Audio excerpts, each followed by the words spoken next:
नमस्कार, मैं हूं आपके साथ सृष्टि मैठाणी और आप देख रहे हैं TV6 न्यूज नेटवर्क। आज जो मुद्दा हम आपके सामने उठाने जा रहे हैं वो लाखों लोगों की टेंशन का, चिंता का एक विषय तो है, लेकिन आखिर में हर कोई शांत हो जाता है। ऐसा क्यों? क्योंकि धर्म का लश्कर, धर्म का नशा इस वक्त एक इतना अहम मुद्दा बन रखा है, जिस वजह से जो लाखें दबी दबी आवाजें आपको हुजूम से, आवाम से सामने सुनाई देगी, वो एक वक्त के बाद आप तक पहुंच नहीं पाएगी। और फिर क्या होता है? फिर ये लाखों लोग, ये युवा आखिर में सिर्फ आंदोलन कर कर अपने घर मायूस लौट जाते हैं और इंतजार करते हैं सरकार के एक नए नियम का, एक नई घोषणा का। हम ऐसा क्यों कह रहे हैं? क्योंकि आज इस वक्त जब हम ये न्यूज़ बना रहे हैं तो कहीं किसी जगह पर एक आंदोलन हो रहा है, कहीं दूसरे शहर में, किसी दूसरे राज्य में युवा अपनी नौकरी के लिए रिक्त स्थानों पर और वैकेंसी भरने के लिए मांग कर रहे हैं। पटना की ही ले लीजिए बात।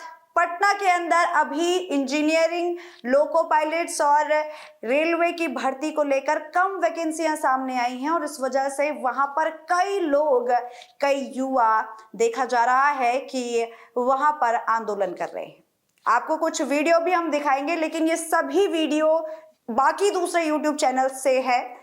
और सबसे अहम बात इसमें यह है कि आपको कोई भी इसमें बड़ा नेशनल चैनल देखने को नहीं मिलेगा। कोई माइक आईडी देख लीजिए, कोई भी बड़ा चैनल को आप यहाँ पर नहीं देख पाएंगे। तो क्या इससे हम ये समझें कि जो आज के वक्त की पत्रकारिता है वो इन दबे हुए इश्यूज तक नहीं पहुंचना चाहती, या उन इश्यूज तक नहीं पहुंचना चाहती जो सरकार की खिलाफत में उठ जाए, जो सरकार पर सवाल उठाए। हालांकि ये खबर जब हम तक पहुंची तो आपको उन लोगों की व्यथा भी हम सुनाएंगे और इस पूरे मुद्दे को भी हम आपके पास जरूर बांटेंगे। जमीन बेच के यहाँ पर हम पढ़ने के लिए आए, गार्जियन की सौभाग्य मानते हैं, लेकिन सरकार का देखिए, सरकार रणनीति क्या है। सरकार जब भर्ती अपना लाता है, जब प्रधानमंत्री का चुनाव आता है तो क्या रैली, हेलीकॉप्टर उतारते हैं और ये उतारते हैं कि आप लोग के जो है ना, आप लोग के लिए हम ये कर देंगे कि आप सोचे भी नहीं होंगे। मरेंगे लेकिन हम लोग अपना अधिकार लेकर छोड़ेंगे, नहीं मानेंगे। सरकार ये हमारा अधिकार है, नहीं मानेंगे, अधिकार लेकर छोड़ेंगे। लोकतंत्र नहीं है। लोकतंत्र होता तो पीएम आके सामने से बात करता, ठीक है, प्रेसिडेंट को ज्ञापन देने के बाद बात करता, गवर्नर बात करता। कहाँ है सिस्टम? कौन सा सिस्टम का बात करता? लोकतंत्र नहीं है। आप वोट, इतना स्टूडेंट खड़ा है ना, हम सबसे रिक्वेस्ट कर रहे हैं ना भाई, वोट ही मत करो, लोकतंत्र से भरोसा उठा दो। किस सिस्टम का बात कर रहे हो यार आप? तो समझिए, यहाँ पर रेल ड्राइवर्स की वैकेंसी सामने आई थी और ये कितनी आई है? 5696। अब आप कहेंगे ठीक है, कितनी होनी चाहिए थी? आपको जानकर हैरानी होगी कि ये लगभग इसका 3 गुना है। जी हाँ, 6 साल के अंदर यहाँ पर 16,373 रिक्त पद होने चाहिए थे और इसके लिए रेलवे सिलेक्शन कमेटी ने रेलवे बोर्ड को बतौर चिट्ठी लिखी है, जिसमें ये कहा गया है कि इतने कम वैकेंसी क्यों आई है, जबकि अनुमानित वैकेंसी 16,376 और 73 इसी बीच होनी चाहिए थी। वहीं इस वजह से क्या है, चालकों पर बहुत ज्यादा दबाव पड़ रहा है, छुट्टी नहीं मिल रही। और सबसे बड़ी बात जो इस चिट्ठी में मेंशन की गई है कि अब तक मंत्रालय द्वारा, सरकार द्वारा इन रिक्त पदों की समीक्षा तक नहीं की गई। अगर समीक्षा की जाएगी तो ये आंकड़ा, ये रिक्त पदों का आंकड़ा 16,000 से भी ज्यादा पहुंच जाएगा। अब इस पर और भी कई बातें सामने निकल कर आ रही हैं। वो सामने बातें क्या? जूनियर इंजीनियरिंग की जो पोस्ट है उस पर भी वैकेंसीज कम आ रही हैं। अग्निवीर, अग्निपथ योजना, इस वक्त तो हमने सबकी बातें सुनी, वो आंदोलन हम सुन पाए, लेकिन अब वो आंदोलन भी ठंडा पड़ गया। इसी आंदोलन पर जब पूर्व अध्यक्ष MM नरवडे ने इस पर किताब लिखी तो उस पर ग्रहण लग गया, क्योंकि जो इस पूरी तरह की योजनाओं को सुन रहा है वो समझ रहा है कि ये कितनी घातक हो सकती है। लगभग 1.5 लाख लोग जवान की पोस्ट के लिए चिन्हित हुए थे, परीक्षा पास कर चुके थे, और उसके बाद अग्निवीर योजना आती है बिना किसी डिस्कशन के, बिना किसी बातचीत के। ऐसा लगता है मानो सरकार को रात को सपने में आया हो और अगले दिन ये योजना वो लागू कर देते हैं। बाद में रही सही चीज क्या?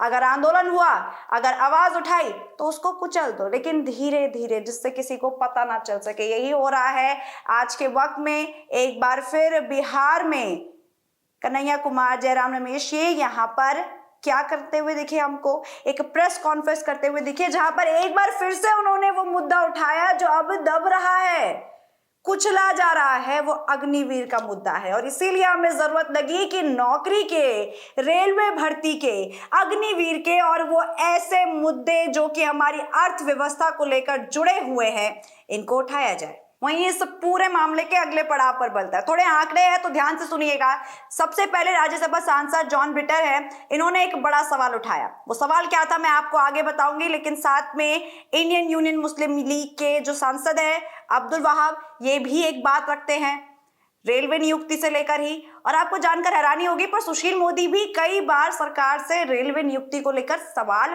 पूछ चुके हैं। हालांकि जॉन बिटर की मैं बात कर रही थी तो उन्होंने रेल मंत्रालय से पूछा कि अब तक राजपत्रित और अराजपत्रित में कितने खाली पद हैं और कितनों में स्वीकृत पद भर चुके हैं।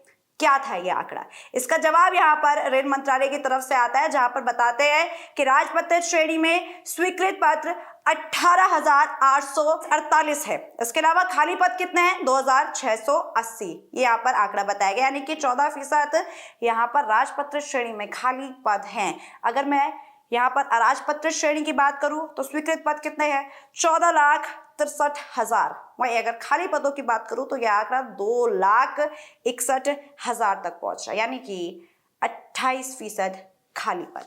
अब राज्यसभा सांसद की तरफ से बयान आता है, राज्यसभा मंत्रालय, राज्यसभा के अंदर से माफ कीजिएगा, बयान सामने आया।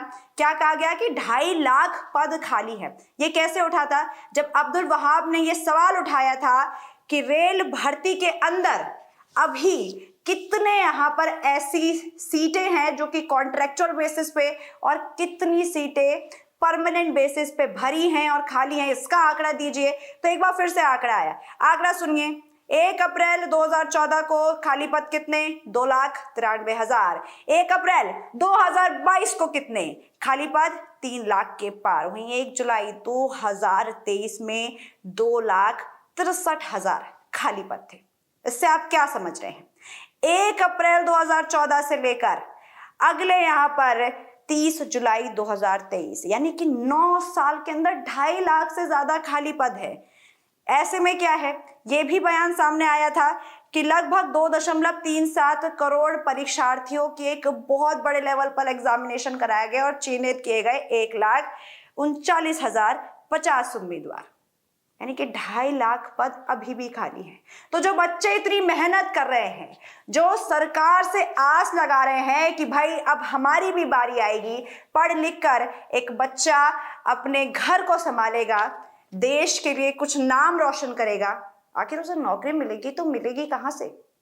और माफ कीजिएगा, ये एक गरीब का बच्चा भी है। ये बात भी मैं जोड़नी चाहूंगी, एक वीडियो में आपको दिखाऊंगी। लगभग इस छोटे से कमरे में एक बच्चा, एक परीक्षार्थी, एक उम्मीदवार जो कि किसी भी एग्जामिनेशन में पार्ट लेगा, वो ऐसी जगह पे तैयारी करता है और फिर अखबार में बड़े बड़े अक्षरों में पढ़ता है कि India is soon to become a super power, अर्थव्यवस्था इतने दर्जे से बढ़ रही है, ये वो सो। लेकिन सोचिए, बचत दर गिर रहा है, महंगाई बढ़ रही है, रोजगार की बात नहीं हो रही है, नौकरियां कितने वक्त से नहीं मिली हैं। इसी पर मुझे एक और छोटा सा बयान याद आया। वो बयान क्या है वो आप सुनेंगे तो थोड़ा चकित जरूर हो जाएंगे। वो बयान रेलवे जनरल मैनेजर का है। क्या है वो? अनिल खंडवाल। और उन्होंने क्या बयान दिया कि जो ये रिक्त पदों की बातें सामने आ रही है ना, ये केवल भ्रांति है, क्योंकि पहले सरकार 3-4 साल में निकालती थी सीट, अब हर साल निकालेगी। यानी कि जो 5,000 जो रिक्त सीटें आई है वो ठीक है, क्योंकि अब तो हर साल निकल रही है ना। क्या आप जानते हैं कि सच में पहले 3-4 साल में निकालती थी, ऐसा नहीं था। अब 1 साल में निकालेगी, ऐसा भी नहीं है, क्योंकि आखिरी बार पेपर हुए थे 6 साल पहले, यानी कि 3-4 साल से भी बड़ा आंकड़ा यहाँ पर हमारे सामने पेश है। तो किस बुनियाद पर यहाँ पर झूठ कहे जा रहे हैं और किस बुनियाद पर इतना यहाँ पर कॉन्फिडेंस सामने आ रहा है कि एक उम्मीदवार से जिसकी आंखों पे वो सपने हैं और वो सवाल हैं, उनसे झूठ बोला जा रहा है। तो क्या अब यहाँ पर बच्चे मान ले कि रेलवे मंत्रालय जॉब देने के लिए नहीं रहा है? कह दीजिए ना कि अब यहाँ पर जॉब नहीं मिलेगी। सरकार तो यहाँ पर काम कर ही रही है, लेकिन जॉब जाने हैं तो प्राइवेट जाइए। ना सिर्फ कॉन्ट्रेक्चुअल बेसिस में भी यहाँ पर रिक्त स्थान सामने नहीं आ रहे हैं। ऐसे में जो भी ये पूरा मामला था, हमने उतनी संजीदगी से, उतनी भावुकता से आपके सामने रखा, लेकिन यहाँ पर हर एक युवा की ये पहली जिम्मेदारी बनती है कि आप समझे कि धर्म के आगोश में उस मुद्दे को जानकर और धर्म के उदय या इसको सोचकर जो स्टूडेंट यहाँ पर अपनी छाती फुलाए गर्व से खड़ा होगा, क्या उसके सामने वो एक कमजोर सा छात्र जो दिन भर पढ़ रहा है और इस उम्मीद में है कि अब नहीं तो कल हमारी जॉब लगेगी, वो वैकेंसीज आएंगी, हमारी नियुक्ति होगी, क्या वो उसके सामने उतने गर्व से खड़ा नहीं हो सकता? क्या वो फुली हुई छाती, क्या वो गर्व उस दूसरे व्यक्ति से जो कि छात्र है, वो भी छात्र है, उससे ज्यादा हो गई? सोचेगा। और धर्म की इस अफीम पर कहीं ऐसा ना हो कि दूसरे मुद्दे ढक जाएं, इस पर भी ध्यान दीजिएगा। फिलहाल इस पूरे रिपोर्ट में इतना ही। देखते रहिए TV6 न्यूज़ नेटवर्क। नमस्कार।